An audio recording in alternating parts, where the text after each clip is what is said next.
With any differences being set aside, along with their money worries, the families have decided to brave the weather for a traditional, if a little soggy, Easter outing. The Sunday school has planned a community picnic deep in the Snowdonia mountains, and David's already enjoying himself despite the weather. I'm looking forward to perhaps a bit of a treat if we can. A nice cream tea wouldn't go amiss. Some scones, some clotted cream and a cup of tea with some jam. That would be lovely.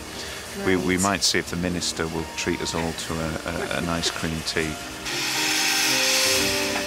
The families will be travelling by train, the main mode of transport in the 1890s.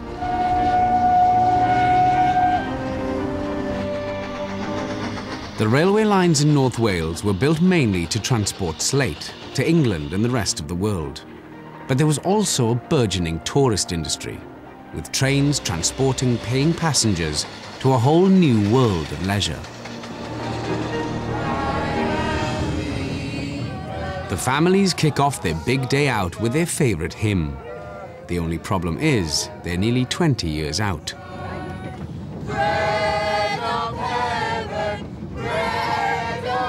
The tune that we all recognise today as Cwm Rhondda wasn't composed until 1907, but they won't let that dampen their spirits.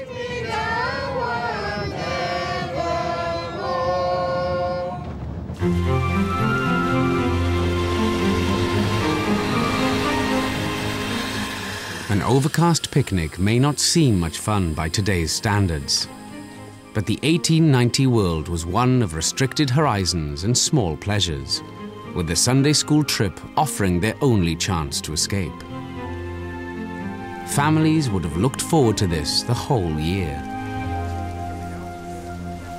Well, my friends, even though I am a minister of the faith, I cannot always control the weather. So I'm afraid we might be better going back towards the station to find some shelter. So I think we'd better go back up to the train. Thank you, my friend.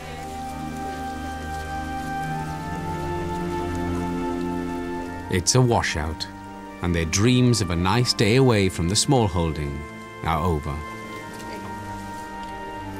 We nearly escaped. We nearly got from there for the day, didn't we? Yeah. But to no avail. So, we've had a bit of time out. A couple of hours. I'm trying to stay optimistic. It was all a waste of money, wasn't it? Oh, well, we haven't paid yet.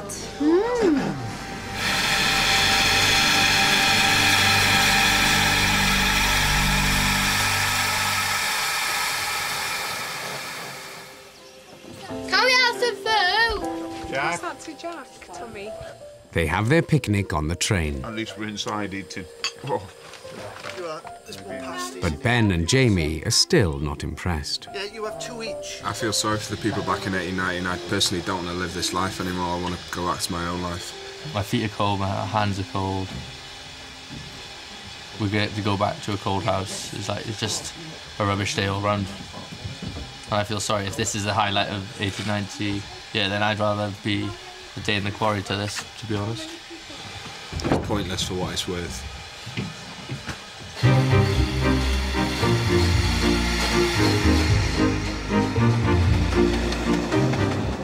Back in 1890, train travel would normally be the reserve of the more well-to-do.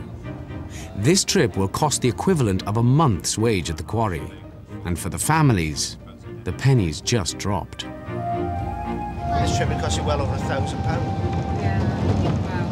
If you done it, if you worked it out that way, that day out would cost you equivalent of £1,000. Yeah. So that's one hell of a day trip, isn't it? I want my money back. That would be the equivalent of taking us all to London and having cream tea at the Ritz, wouldn't it? Probably cost you. And a show. And a champagne. And a show, yeah. On the Orient Express.